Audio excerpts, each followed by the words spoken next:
Herzlich willkommen zur Ausfahrt TV Show. Heute geht es um den Xpeng X9 und das Facelift vom Audi Q4 e-tron. Zudem bin ich am Wochenende auf der ED1000 unterwegs gewesen und gleich gibt es auch noch einen Transparenzhinweis. Ich bedanke mich bei den Zuschauern, die mir über einen Super Thanks ein kleines Geldgeschenk haben zukommen lassen. Vielen lieben Dank. Die Show heute ist mal etwas anders. Ich bin nämlich gar nicht hier. Also jetzt schon, aber am Montag nicht. Normalerweise nehme ich immer an dem Tag auf, an dem ich auch sende. Am Montag bin ich auf einem, festhalten, Auto-Event. Und ich weiß, jetzt werden gleich ein paar Kollegen zum Schrank laufen, um sich Alufolie zu holen. Allerdings bin ich nicht als Protagonist unterwegs, sondern als Kameramann. Mein Learning aus den letzten 12 Jahren: nicht immer nur das Gleiche machen. Und so nehme ich mir die Freiheit, auch mal als Kameramann zu arbeiten. Das sollte für euch keinen Unterschied machen, aber der eine oder andere wird es wissen. Ich persönlich stehe sehr auf Transparenz, auch wenn das manche nicht verstehen. Und nur um ein paar Fragen jetzt schon abzufangen: Ich dachte, du willst nicht mehr reisen. Das stimmt. Ich möchte nicht mehr zweimal die Woche irgendwo hinfliegen, um unter Druck mein Format zu drehen. Einmal im Monat hingegen als Kameramann mitzukommen, finde ich persönlich bereichernd. Und ich weiß aber auch noch gar nicht, ob es überhaupt einmal im Monat wird. Bist du dann nicht doch wieder von der Industrie abhängig? Nein, warum denn? Nur weil ein Medium mich bucht, sehe ich mich nicht in der Abhängigkeit der Industrie. Aber bei der ED1000, da warst du doch bestimmt bezahlt. Ja, ich fahre für Kia eine Verbrauchsfahrt mit. Ich fahre gemeinsam mit Eckart. Wir sind auf Kia zugegangen und haben angeboten, was wir machen wollen. Kia fand die Idee gut. So arbeite ich gerne. Ja, und wenn ihr noch weitere Fragen oder Abers habt, gerne unten in die Kommentare. Ich werde sie bestimmt bei Gelegenheit beantworten. Lasst uns jetzt aber entspannt in die heutige Folge starten. Ich habe euch was vorbereitet. Früher war nicht alles besser. Auch wenn wir das gerade in Bezug auf Fahrzeuggewicht, Größe und Antriebsstrang gerne anders in Erinnerung haben. Bei der IIHS wurde ein aktueller Chevrolet Blazer gegen ein Modell von 1996 gecrasht.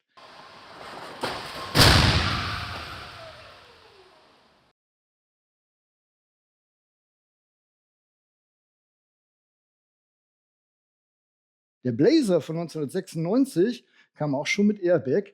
Dennoch möchte ich bei so einem Crash nicht drin sitzen. Ihr sollt ja auch was lernen. IIHS oder IIHS steht für Insurance Institute for Highway Safety. Die führen in Nordamerika Crashtests durch, ähnlich wie bei uns der Euro NCAP Crashtest. Doug DeMuro, ein sehr erfolgreicher YouTuber, hat jüngst ein Video zu einem Toyota Supra Turbo Mark IV von 1995 online gestellt. Let's move in here and talk interior quirks and features, starting with the obvious, the cockpit design. You can see the entire center control stack is angled towards the driver, and the result is a very cockpit-like design, very driver-focused, with all the controls within the driver's reach. Ich hatte mal einen Kollegen, der genau so ein Modell gefahren ist. Das Video lädt meines Erachtens zum Träumen ein, auch wenn Doug in meinen Augen immer so ein bisschen drüber ist. Ganz im Gegenteil zu den Jungs von Throttle House. Die werden ja alsbald die Protagonisten für die in der kommenden Staffel von The Grand Tour. Ich mag die beiden wirklich gerne und ich freue mich auf die neue Staffel. Auf ihrem YouTube-Kanal gibt es ganz frisch einen Vergleich zwischen einem 2007er Audi RS4, einem 2008er BMW M3 und einem 2014er Mercedes C63.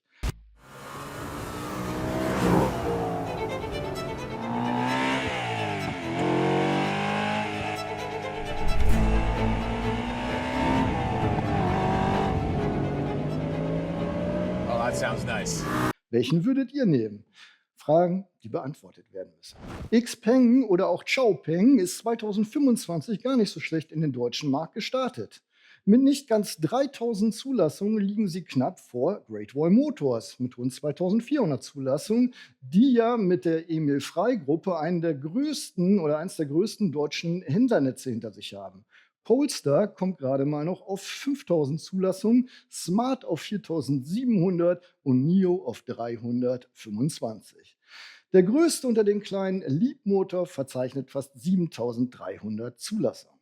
Jetzt schiebt Xpeng mit dem X9 sehr origineller Name im Übrigen, ein weiteres Auto auf den deutschen Markt. Ein 5,31 Meter langen Van oder SUV-Kombi mit Schiebetüren hinten. Vans finde ich ja toll, off the wall. Ne? Naja, versteht nicht jeder, aber im Ernst. Es gibt keinen Blickwinkel, aus dem ich das Ding nicht hässlich finde. Aber mein Geschmack ist nicht relevant. Hören wir mal, was die Kollegen so sagen.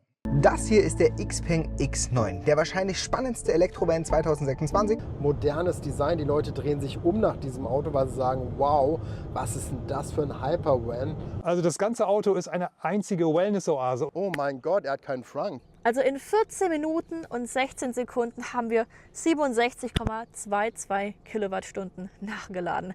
Das ist absolut crazy. Wieso macht man denn die Ladeklappe elektrisch, aber dann diese Stopfen hier manuell? AC-Laden hat er immer nur dreiphasig mit 11 kW. Da hätte ich mir gewünscht, einen optionalen 22 kW Lader. Schaut uns mal die Lüftungsdüsen an. Die sind sehr edel gemacht. Das ist auch kein Plastik. Das ist wirklich gefrästes Aluminium. Und wir haben hier natürlich einen kostenlosen Hotspot im Auto. Das heißt 5G-Empfang serienmäßig. So gehen sie runter und so gehen sie hoch. Aber nee, so gehen sie runter und so gehen sie hoch. Riesig. Also du kannst da fast mit einem Smart reinfahren. Allerdings nicht so weit rein, weil hier ist natürlich jetzt nur eine Tiefe von, ich würde mal sagen, so 80 Zentimeter. Das geht natürlich nicht so ratzfatz. Ein bisschen Geduld muss man haben. Egal, ob man jetzt hier in Komfort, Standard oder Sport unterwegs ist, der wankt ordentlich, federt auch vernünftig das ein oder andere nach. Man hat aber auch manchmal fast schon so ein Aufschaukeln. Und Sehr, sehr beeindruckend, auch die Verarbeitungsqualität, sehr überzeugend, Innengeräusche niedrig. er erkennt die Schilder eher so mittel. Zum Marktstart gibt es zwei Motorisierungen, 235 kW, also 320 PS als Hecktriebler oder 370 kW, also 503 PS mit Allradantrieb. Letzteren gibt es nur mit dem großen 110 Kilowattstunden Akku. Beim Hecktriebler kann man sich auch für den 94,8 Kilowattstunden großen Akku entscheiden. Die Reichweite nach WLTP liegt je nach Modell zwischen 650 und 750 Kilometern bei einem Verbrauch von rund 20 Kilowattstunden auf 100 Kilometern. In den Kofferraum sollen zwischen 721 und 2250 Liter passen. Zuladen darf man 575 Kilogramm. An den Haken nimmt man maximal 1,5 Tonnen. Los geht's bei 77.600 Euro. Heute möchte ich euch mal zeigen, wie ihr bei leasingmarkt.de, meinem Partner und Deutschlands Nummer 1 in Sachen Autoleasing, am schnellsten zu eurem Wunschangebot kommt. Naja, ich zeige euch, wie ich mir die Leasingangebote ansehe. Ich fange heute direkt mit den Deals an. Für euch ist das der erste Link hier direkt unter dem Video. Auf der Deals-Seite oben setze ich sofort alle Filter, so wie ich das haben möchte. Ich möchte privat leasen, ein Elektrofahrzeug. Und die Sortierung soll mir die preiswertesten Angebote zuerst anzeigen. Zudem möchte ich nur Neuwagen sehen. Jetzt ist das Suchergebnis schon mal so, wie ich mir das vorstelle. Und der Fiat wäre für mich ein interessantes Auto, wenn ich meine Zoe nicht schon hätte. 109 Euro ist okay, der Rest passt nicht. Und ich bin auch nicht förderberechtigt. Auf der Detailseite nehme ich also rechts erst die Förderung raus und passe dann die Parameter nach meinen Wünschen an. Statt 109 Euro nun 303 Euro. Da sind dann aber auch schon 20.000 Kilometer dabei. Dann schaue ich mir die Basisdaten an und die Ausstattung. Ich scrolle ganz nach unten, um zu kontrollieren, welche einmaligen Kosten noch auf mich zukommen. 1.300 Euro. Uff. In dem Fall wäre mir das Angebot nicht gut genug und ich würde weiterschauen. Wenn es passen würde, klicke ich auf Unverbindlich anfragen und gebe meine Stammdaten an, damit der Händler mir mein ganz persönliches Angebot kostenlos und unverbindlich zusenden kann. Danke, dass ihr dieser Verbraucherinformation so geduldig gefolgt seid. Hallo, ich bin mit Kia unterwegs. Wir fahren PV5 ganz weit und machen eine Verbrauchsfahrt. Ich habe richtig gute Laune. Ist das ein Hochkant-Video? Oh ja, meine Stimme kam mir gleich so komisch vor, aber richtig ist, ich bin auf der ED1000 unterwegs, das heißt 1000 Kilometer elektrisch fahren. Ich bin mit Eckert unterwegs. Wir haben jetzt gut 860 Kilometer hinter uns und wir fahren den Kia PV5 als Cargo-Version. Und damit es nicht zu einfach wird, haben wir hier 3 Fässer mitgenommen. Das sind hier jeweils 60 Liter Wasser drin. Also haben wir hier insgesamt gut 200 Kilo im Innenraum, dann noch Eckert und ich. Wir sind also nicht leer gefahren oder unbeladen. Das ist jetzt unser letzter Ladestopp und an dieser Stelle kann ich gleich mal sagen, Mensch, Kia, so eine Riesenklappe hier, Da läuft man gut und gern mal gegen und reißt die ab. Wäre schöner gewesen, wenn die nach oben oder nach unten wegklappt. Nach oben wäre es wahrscheinlich am besten gewesen. Schön finde ich übrigens auch die Flügeltüren. Was nicht so cool ist, eigentlich wollten wir ein Motorrad mitnehmen und so ein bisschen Stealth-Camper die Geschichte spielen. Allerdings hier oben geht es dann ganz schön runter und da hast du gerade mal 1,34 Meter als Höhe. So ein bisschen schwierig, um da ein Motorrad einzuladen. Plus die Ladefläche ist 2,10 Meter lang. Die Motorräder, die ich habe, sind 2,20 Meter lang. Aber was der schon hat, sind überall hier Zurösen. Du kannst also wirklich sehr gut verzurren. Bei den Fahrberichten der Kollegen war ja immer die Kritik hier mit dem Fenster, was sich nicht vollständig versenken lässt. Aber wenn wir die Fenster unten hatten, mich stört das überhaupt nicht, weil du deinen Arm da halt auch drauf ablegen kannst. Ich hätte es schöner gefunden, hätten sie dahinter noch so einen Bügel gepackt. Eckart ist die ersten 600 Kilometer gefahren. Da saß ich hier nur auf dem Beifahrersitz und diese Matte verrutscht andauernd, wenn man hier sitzt. Da müssten sie auch noch mal irgendwas strukturell ändern. Wir fahren das Auto in der höchsten Ausstattungslinie. Da hat er sogar belüftete Sitze und das im Nutzfahrzeug. Das finde ich schon ziemlich prima. Allerdings, ne, wie bei allen Fahrzeugen, die hinten die Bordwand haben, also die Wand, du kannst den Sitz halt nicht wirklich weit nach hinten fahren. Und im Zweifel rutscht das hier auch so ein bisschen. Was ich krass finde, ist das Display, wie gestochen scharf das ist, also die Qualität davon. Leider ist das Soundsystem aber nicht halb so gut wie das Display. Wir fahren hier nicht nur in der höchsten Ausstattungslinie, sondern auch mit dem großen Akku. 72 oder fast 72 Kilowattstunden brutto wohlgemerkt, nicht netto, das gibt Kia ja nicht an. Und damit hat sich das Fahrzeug wirklich für uns zumindest als durchaus langstreckentauglich gezeigt.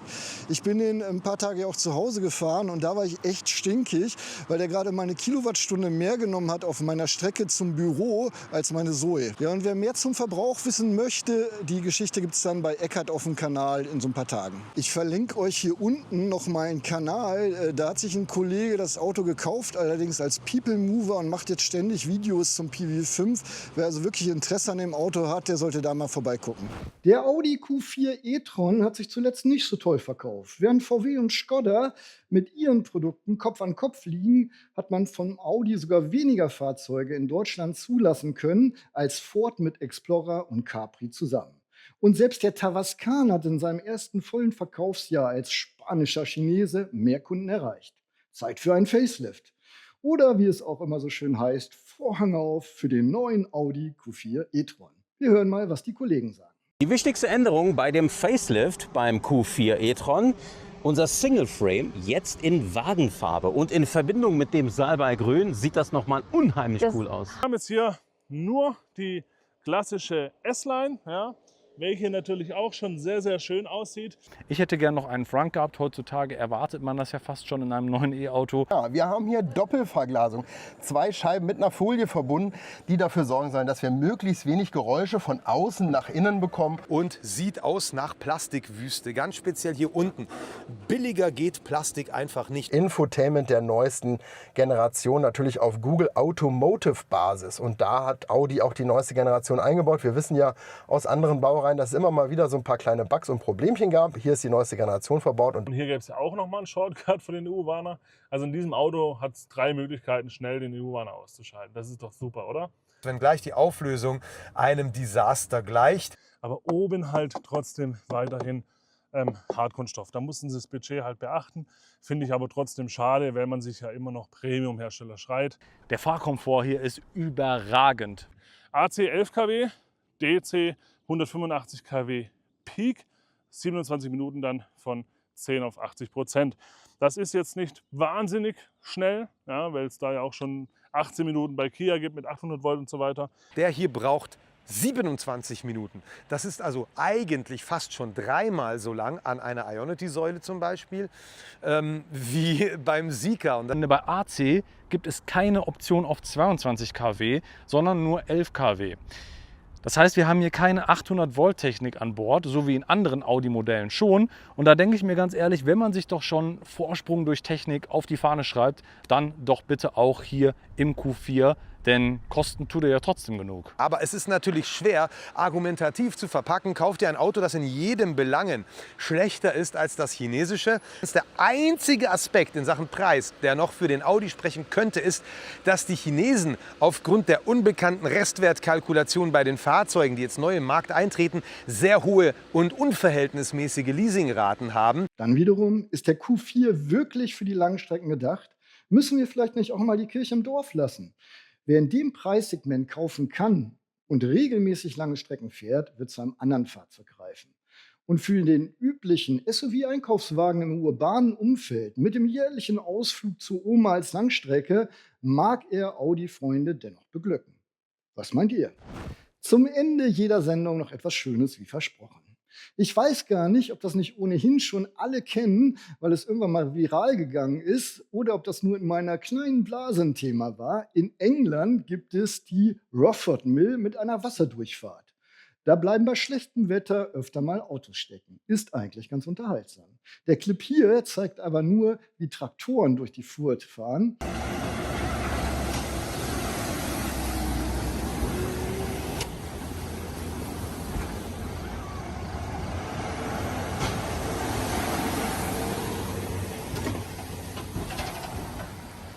Und bei den aktuellen Temperaturen finde ich das Ansehen durchaus erquickend.